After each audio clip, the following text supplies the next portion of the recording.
Guys ఈరోజు జరిగిన match యుమోమా versus Telugu Titans. ఈ మ్యాచ్ అందరూ చూసే ఉంటారు. ఖచ్చితంగా ఒక రసవత్తరమైన మ్యాచ్ అని చెప్పాలి. ఫస్ట్ రైడ్ నుంచి లాస్ట్ రైడ్ దాకా ఈ మ్యాచ్లో ఎవరు గెలుస్తారన్నది చెప్పలేకపోయాం. లాస్ట్ రైడ్లో మన తెలుగు టైటన్స్ ఈ మ్యాచ్ని గెలవడం జరిగింది. యుమోమా లాంటి బలమైన టీంను కూడా మన తెలుగు టైటన్స్ ఈ సంవత్సరం ఓడించడం జరిగింది. ఒక్క మాటలో చెప్పాలి అంటే ఈ సీజన్లో బలమైన టీమ్స్ అన్ని మన తెలుగు టైటన్స్ మీద ఆడడానికి స్ట్రగుల్ అవుతున్నారని చెప్పాలి. వేరే టీమ్స్ మీద చాలా కాన్ఫిడెంట్గా ఆడుతున్నారు, కానీ మన తెలుగు టైటన్స్ మీద ఖచ్చితంగా స్ట్రగుల్ అవుతున్నారని చెప్పాలి. ఎందుకంటే ఈసారి మన తెలుగు టైటన్స్ స్ట్రాటజీ అలా ఉంది. పెద్ద పెద్ద టీంలు కూడా మన తెలుగు టైటన్స్ మీద ఓడిపోతున్నారు అంటే మన తెలుగు టైటన్స్ మంచి స్ట్రాటజీ ప్రకారం వస్తున్నారు. మెయిన్గా చెప్పాలి అంటే రైడింగ్ డిఫెన్స్ అదర కొడుతున్నారు. మధ్య మధ్యలో కొన్ని మిస్టేక్స్ చేస్తున్నారు, కానీ అవి కొంచెం సరి చేసుకుంటే సరిపోతుంది. ఈరోజు అజిత్ చవాన్ లాంటి మంచి రైడర్ను కూడా మన తెలుగు టైటన్స్ ఫస్ట్ హాఫ్లోనే సైలెంట్గా పెట్టేశారు. దీనికి కారణం మన తెలుగు టైటన్స్ స్ట్రాటజీ ప్రకారం వచ్చి దాని ప్రకారం ఆడడం వల్లే అని చెప్పాలి. ఇంక ఈ మ్యాచ్లో ఫస్ట్ హాఫ్ స్కోర్ వచ్చేసరికి తెలుగు టైటన్స్ 12, యుమోమా 12.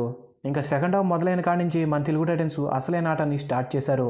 సెకండ్ హాఫ్ స్టార్టింగ్లోనే యుమోమాని ఆల్అౌట్ చేశారు. ఇంకా అక్కడి నుంచి మన తెలుగు టైటన్స్ యుమోమా మీద ప్రెజర్ పెట్టారు. ఆ ప్రెజర్లోనే యుమోమా డిఫెండర్స్ యాంటీ క్రాస్ అయ్యి అవుట్ అయిపోయారు.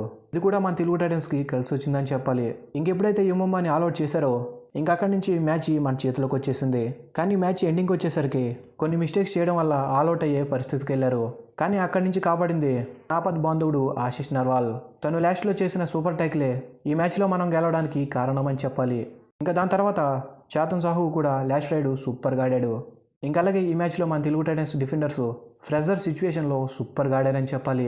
లేదు అంటే ఈ మ్యాచ్లో మన తెలుగు టైటన్స్ గెలవడం చాలా కష్టమైపోయేది. ఇంకా అలాగే ఇంకో గుడ్ న్యూస్ ఏంటంటే లాస్ట్ మ్యాచ్లో టోటల్గా ఫెయిల్ అయిన మంజిత్ ఈ మ్యాచ్లో 2 సార్లు రైడ్కి వెళ్ళినప్పుడు 2 పాయింట్లు తీసుకురావడం జరిగింది.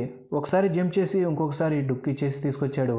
ఇంకా ఫైనల్గా ఫుల్ టైం స్కోర్ వచ్చేసరికి తెలుగు టైటన్స్ 31, యుమోమా 29. 3 పాయింట్ల తేడాతో మన తెలుగు టైటన్స్ ఈ మ్యాచ్లో గెలిచారు. ఈ మ్యాచ్లో మన తెలుగు టైటన్స్ గెలవడానికి టర్నింగ్ పాయింట్ అయితే నాకు పర్సనల్గా అయితే లాస్ట్లో ఆశిష్ నర్వాల్ చేసిన సూపర్ టైకిల్ అనుకుంటున్నా. మరి మీరేమనుకుంటున్నారో కామెంట్ సెక్షన్లో కామెంట్ చేయండి. ఇంకా అలాగే లాస్ట్ వీడియోలో మన తెలుగు టైటన్స్ ప్లేఆఫ్స్కి వెళ్ళాలంటే ఇంకా ఎన్ని మ్యాచెస్ గెలవాలని వీడియో చేశాను. చూస్తే ఓకే, చూడకపోతే కామెంట్ సెక్షన్లో లింక్ ఇస్తున్నాను, చూడండి. వీడియో నచ్చితే ఒక లైక్ వేసుకోండి. ఇలాంటి అప్డేట్స్ మిస్ కాకుండా ఉండాలి అంటే ఫస్ట్ ఆఫ్ ఆల్ మన ఛానల్ని సబ్స్క్రైబ్ చేసుకుని ఉండండి. Thanks for the watch.